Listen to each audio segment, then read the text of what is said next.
Shalom,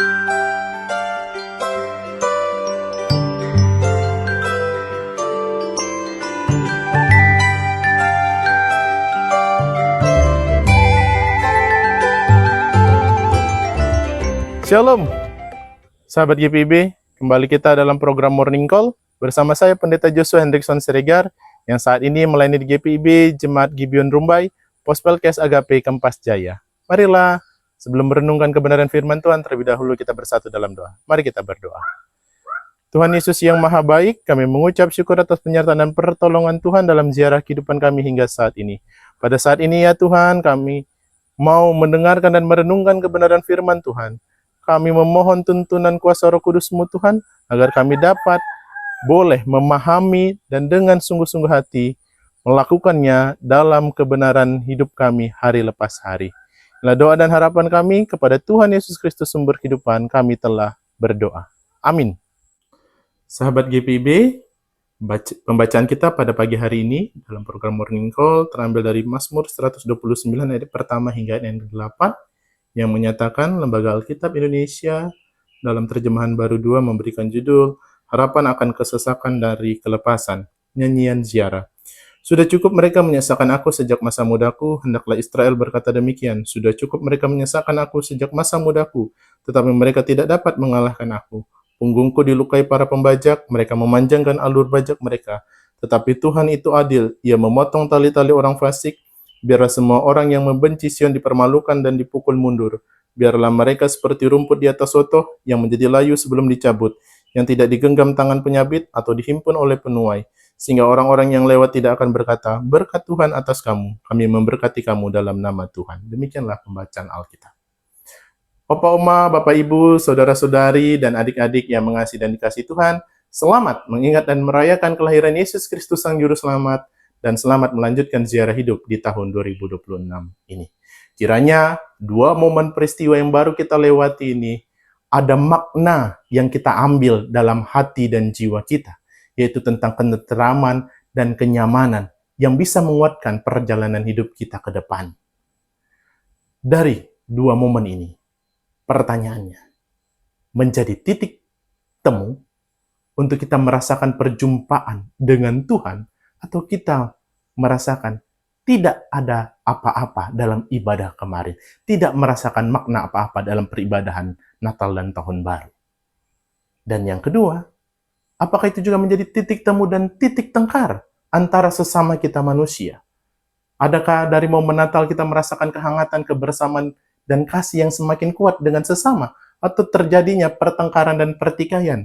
Secara khusus bagi kita yang berperan mengambil bagian dalam momen-momen perayaan menyambut Natal di masa Advent ataupun perayaan Natal ini di tingkat-tingkat jemaat dan gereja. Oleh karena perbedaan sudut pandang, terjadi selisih paham antara presbiter, antara panitia. Lalu bagaimana kalau relasi dengan Tuhan dan sesama kita tidak sedang baik-baik saja, mau kita melangkah? Tentunya hati, jiwa kita tidak ada kenyamanan dan ketentraman. Sebelum melangkah, mari kita periksa hati dan jiwa kita sudah nyaman dan tentram belum, agar kita kuat melangkah menjalani perjalanan hidup di tahun yang baru ini. Tema kita pada pagi hari ini adalah nyamanlah serta tentramlah hati dan jiwaku. Bacaan kita merupakan Mazmur ziarah, nyanyian pendakian yang menggambarkan orang-orang saat itu yang menyanyikan bagian-bagian Mazmur ini dari pasal 120 sampai 134 dalam perjalanan menuju Yerusalem pada konteks penulisan. Dan juga dinyanyikan oleh orang-orang imam, kaum imam dalam perjalanan mereka menaiki tangga bait suci di Yerusalem. Isinya bagaimana tentang ziarah itu, yaitu perjalanan sehari-hari merasakan penyertaan dan pertolongan Tuhan. Dan mereka melantunkannya dalam pujian dan doa. Gambaran Mazmur 129 adalah seruan untuk memohon pertolongan Tuhan dan meletakkan pengharapan pada Tuhan dari berbagai kesesakan hidup. Secara khusus, merasakan ketidakadilan hidup, pergumulan dan penindasan yang dilukiskan oleh pemazmur, yang dirasakan oleh pemazmur dari masa muda mereka yang digambarkan di ayat pertama dan ayat kedua. Namun dalam penindasan itu, pemazmur mau mengakui bahwa mereka yang menindas tidaklah sampai mengalahkan mereka, menghancurkan mereka di bagian ayatnya yang kedua. Dan mereka melukiskan bagaimana penyiksaan secara fisik mereka dilakukan seperti para pembajak sawah yang sedang memikul kuk dengan alur luas wilayah sawah yang begitu luas dipanjangkan mereka. Namun mereka mengakui, mengimani bangsa Israel bahwa Tuhan itu adil. Di ayat yang keempat, dengan mengatakan memotong tali-tali orang fasik. Tali-tali yang digambarkan tadi mengikat kuk mereka dalam membajak itu. Tali-tali itu terlepas sehingga kuk itu pun lepas dan beban itu pun terlepas. Dan tindakan Allah yang adil itu juga menghukum mereka yang menyiksa. Dianggap mundur, dihancurkan, dikalahkan. Bahkan dilukiskan di ayat yang ke-6, seperti rumput di atas sotoh. Sotoh itu adalah bangunan rumah di bagian atasnya. Dalam konteks bangunan rumah pada zaman orang Yahudi ialah seperti kotak dan dibangun di atas itu datar, di mana ketika musim hujan rumput dapat tumbuh dengan mudah, dengan gampang. Namun dikatakan, dilukiskan di ayatnya yang ke-6 ini, akan layu sebelum dicabut. Ketika musim kemarau panas sedikit, karena rumput ini tidak punya akar, akan layu dan hancur dan hilang. Bahkan mereka, orang-orang yang menyiksa itu, dianggap tidak diperhitungkan. Karena ketika musim panen, mereka itu hanyalah rumput yang dianggap sebagai hama, sebagai ilalang, yang tidak diambil oleh orang-orang ketika memanen. Berarti mereka orang-orang yang tidak diperhitungkan, mereka cepat tumbuh tapi cepat layu, bahkan sebelum diambil pun sudah layu, sudah hancur sendiri. Dan mereka adalah orang-orang yang tidak akan menerima berkat. Bagi mereka adalah pelaku-pelaku ketidakadilan. Lantas, kita, apa yang bisa kita renungkan dan refleksikan untuk kita? Apakah kita pelaku ketidakadilan itu? Bagaimana kita mau menerima berkat Tuhan menjalani berbagai misteri kehidupan di tahun 2026 ini? Maka apa yang bisa kita refleksikan? Yang pertama, mari lihat momen Natal dan Tahun Baru ini menjadi titik temu perjumpaan kita dengan Tuhan. Bahwa Tuhan Yesus Kristus Sang Juru Selamat telah lahir untuk kita, memberikan pengharapan dan keselamatan untuk kita. Ketika kita bisa memaknai, kita mendapatkan kekuatan untuk menguatkan kita menjalani kehidupan. Kalau kita tidak mendapatkan makna dari momen kelahiran Yesus Kristus ini, maka peristiwa Natal kemarin hanya berlalu begitu saja. Segala misteri di tahun 2026 ini akan menyelimuti kita seperti ketakutan-ketakutan untuk melangkah. Dan yang kedua, bagaimana momen Natal kemarin sudah akan menjadi titik temu untuk kita kepada sesama, untuk saling mengasihi. Ketika pertikaian terjadi, mari lakukan resolusi konflik, berdamai dengan sesama.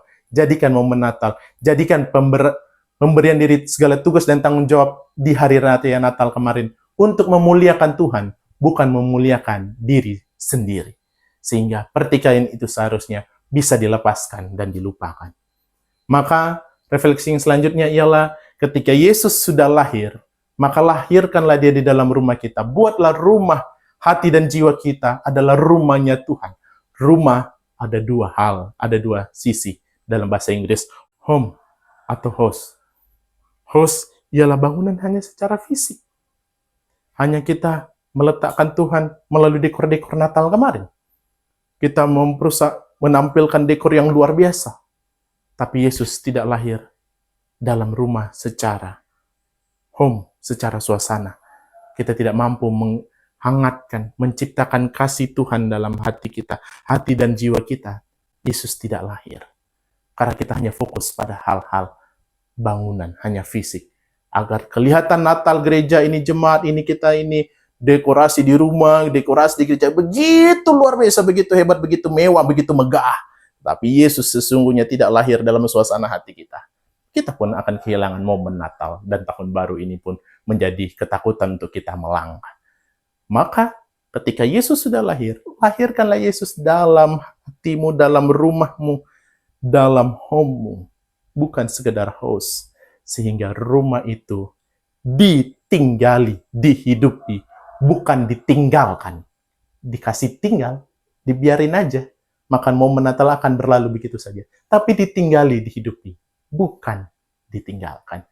Kiranya momen Natal ini meneguhkan dan menguatkan kita untuk melangkah dalam ziarah hidup di tahun 2026 ini. Bagi kita, pelaku-pelaku ketidakadilan, mari bertobat, melakukan pembaharuan hidup, perjuangkan keadilan.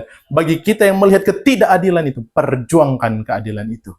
Dan biarlah Tuhan yang berkuasa akan merahmati kita yang memperjuangkan keadilan seturut kehendak Tuhan. Sehingga momen Natal adalah langkah awal melihat karya Yesus. Karena puncaknya nanti adalah momen Paskah, momen kebangkitan Yesus, momen kemenangan iman. Sehingga PR kita, ketika kita bermegah, bermewah, berantusias dalam euforia merayakan Natal, kiranya itu tidak kalah juga di momen Paskah nanti. Karena itulah puncak kemenangan iman kita. Mari menjalani tahun 2026 dengan segala misterinya dalam pertolongan Yesus Kristus, Sang Sumber hidup kita. Amin. Sahabat GPIB, mari kita bersatu dalam doa. Tuhan Yesus Kristus, kami mengucap syukur atas penyertaan dan pertolongan Tuhan yang telah menyertai dan memperkenankan kami memasuki tahun baru 2026 ini. Biar dalam ziarah kehidupan ini kami awali dengan mampu menciptakan kenyamanan dan ketentraman dalam hati dan jiwa kami. Karena kami mampu merasakan perjumpaan, pertemuan dengan Allah yang telah berinisiatif dengan kami untuk menjumpai kami melalui kelahiran Yesus Kristus. Dan kami pun mampu menciptakan relasi yang hangat dan penuh kasih dengan sesama kami. Dan biarlah segala misteri di tahun 2026 ini dapat kami jalani dengan takut akan Tuhan, bahwa Tuhan juga pun akan membersamai kami. Terima kasih Tuhan Yesus Kristus. Kami memohon penyertaan dan berkat Tuhan bagi panggilan pengutusan GPIB, baik di lingkup sinodal, majelis sinode, U22 dan BPPG. Tuhan yang memberkati dalam tugas dan tanggung jawab pelayanan yang ada, bersama dengan para pendeta, penatua dan diaken di seluruh jemaat GPIB, para pengurus unit misioner, seluruh jemaat Tuhan, dalam tugas dan tanggung jawab keseharian, usaha dan pekerjaan, biar limpah berkat Tuhan senantiasa merahmati kehidupan kami. Kami juga berdoa itu untuk bangsa dan negara ini. Mereka menjalankan pemerintahan di tingkat RT, RW, desa, kelurahan, kecamatan, kabupaten, di tingkat kota, provinsi, dan pusat. Biarlah mereka boleh menjalaninya dengan baik dan boleh menghadirkan damai sejahtera bagi kehidupan bermasyarakat. Dan kami pun sebagai masyarakat Indonesia mampu menghargai perbedaan-perbedaan yang ada, menjunjung tinggi kebinekaan, dan biarlah kami hidup sebagai warga negara yang baik. Kami juga berdoa ya Tuhan untuk setiap mereka yang terkena dan terdampak bencana alam secara khusus yang ada di Aceh, Sumatera Utara, dan Sumatera Barat. Biarlah mereka terus berpulih dari pasca bencana ini dalam pertolongan dan perlindungan Tuhan saja. Biarlah juga ya Tuhan dalam segala aktivitas kami di hari ini, kami memohon penyertaan dan perlindungan Tuhan. Kepadamu Tuhan kami memohon ampun ya Bapa yang Maha Baik, berilah kami belas pengasihan-Mu atas segala dosa-dosa yang kami lakukan dalam kehidupan kami sepanjang kehidupan kami saat ini. Kami memohon pengampunan-Mu ya Tuhan yang Maha Baik. Inilah doa dan harapan kami panjatkan hanya kepada Tuhan Yesus Kristus, Sang Bayi Natal, sumber kehidupan kami. Kami telah berdoa. Amin. Demikianlah program Morning Call pada pagi hari ini. Selamat mengingat dan merayakan kelahiran Yesus Kristus dengan sungguh-sungguh dan penuh makna. Dan selamat melanjutkan ziarah kehidupan di tahun 2026 ini. Selamat beraktivitas, Tuhan Yesus memberkati.